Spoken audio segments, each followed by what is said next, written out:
গাজীপুর শালনা বাজার থেকে 4 থেকে 5 কিলো দূরে কারখানা বাজার নামে একটা জায়গা আছে যেখানে নৌকা ভ্রমণ করা যায়। জায়গাটা এমনিতে আমি ছবিতে দেখেছি যে ভালোই সুন্দর। তো আজকে যাচ্ছি ওইদিকে, আমি আর আমার আরও কয়েকজন কলিগ সহ। আমি বাইকে যাচ্ছি আর আমার কলিগরা সব এই সামনের অটোতে আছে। শালনা বাজার থেকে কারখানা বাজার যাওয়ার রাস্তাটা একদমই সোজা। রাস্তার পশ্চিম পাশে যে অটোগুলো দাঁড়িয়ে থাকে ওদেরকে জিজ্ঞেস করলে দেখা দিবে একদম সোজা রোড, কোনো ডান বাম বা পার্শ্ব রোডে ঢোকা লাগে না।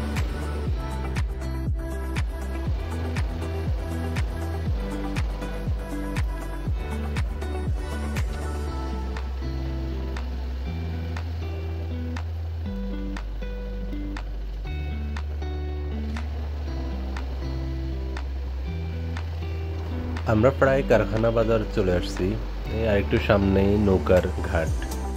কারখানা বাজারের এই দিকটাও যথেষ্ট সুন্দর। বিকালবেলায় মনোরম পরিবেশ উপভোগ করার জন্য ভালো একটা জায়গা। এখানে বাইক পার্কিংয়ের ভালো কোনো জায়গা নাই। পরে আমি এই দোকানদারের সাথে কথা বলে ওনার দোকানের সামনে বাইক রাখছি। এখন আমরা নৌকা ভাড়া করতে যাচ্ছি নৌকার ঘাটে। অনেক দর কষাকষির পরে আমরা এই নৌকাটা ভাড়া নিলাম 1.5 ঘন্টার জন্য। তা আমরা লোক আছি 6-7 জনের মতো, আর আমাদের কাছে ভাড়া নিচ্ছে 700 টাকা।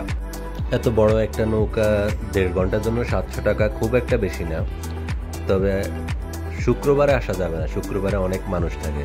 আমরা আসছি আজকে সোমবারে, উইকেন্ডে তো মানুষ বেশি থাকে, এই জন্য আমরা সোমবারে আসছি। তো বোট জার্নির জন্য 1.5 ঘন্টা কিন্তু অনেক সময়। এই পুরোটা সময় এই নদীটার মধ্যে ঘুরতে হবে। এই নদীটার নাম হচ্ছে বংশী নদী।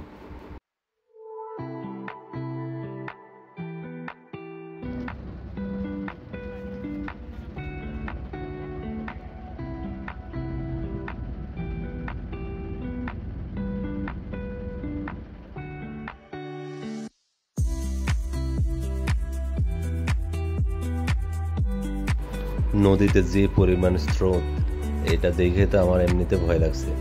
যদিও আমি সাঁতার জানি, কিন্তু তারপরেও এরকম স্রোত দেখলে ভয় লাগে। স্রোতের কারণে নৌকা নদীর মাঝখান দিয়ে চলতে পারতেছে না, একদম সাইড দিয়ে আস্তে আস্তে চালাচ্ছে।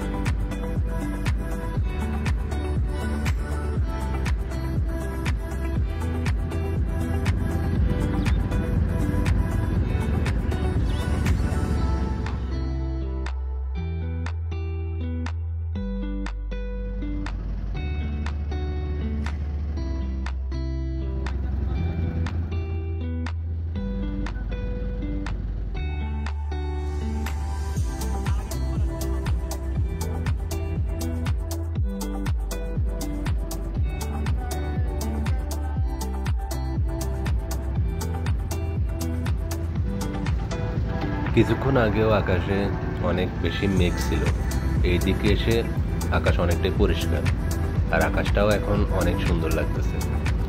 দূরের যে ওই সাদা মেঘ দেখা যাচ্ছে, ক্যামেরাতে কেমন দেখা যাচ্ছে জানি না, তবে কিন্তু সরাসরি অনেক সুন্দর লাগতেছে। দূরে ওই বাংলাদেশের একটা ব্যালিস্টিক মিসাইল দেখা যাচ্ছে। এই বোট জার্নিতে অনেকগুলো আমরা বাংলাদেশি ব্যালিস্টিক মিসাইল দেখতে পাচ্ছি। এইদিকে কোনো মিলিটারি বেজ আছে কিনা জানি না, ওই দূরে আরো অনেকগুলা ব্যালিস্টিক মিসাইল দেখা যাচ্ছে।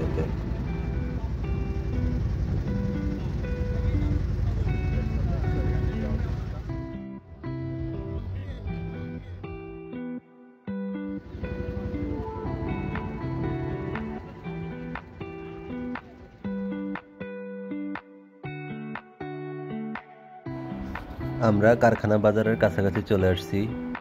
আজকে ছুটির দিন না হওয়া সত্ত্বেও মোটামুটি ভালো রকমের মানুষই আসছে।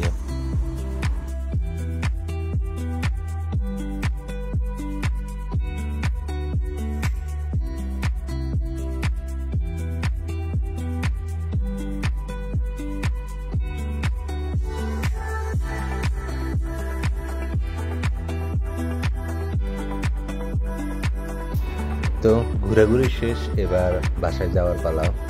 কাছাদারে ঘোরার জন্য জায়গাটা বেশ ভালোই, আর নৌকার ভাড়া খুব একটা বেশি না হওয়াতে প্লেসটা প্রিফারেবল। তো দেখা হবে নতুন কোনো ভিডিওতে। আল্লাহ হাফেজ।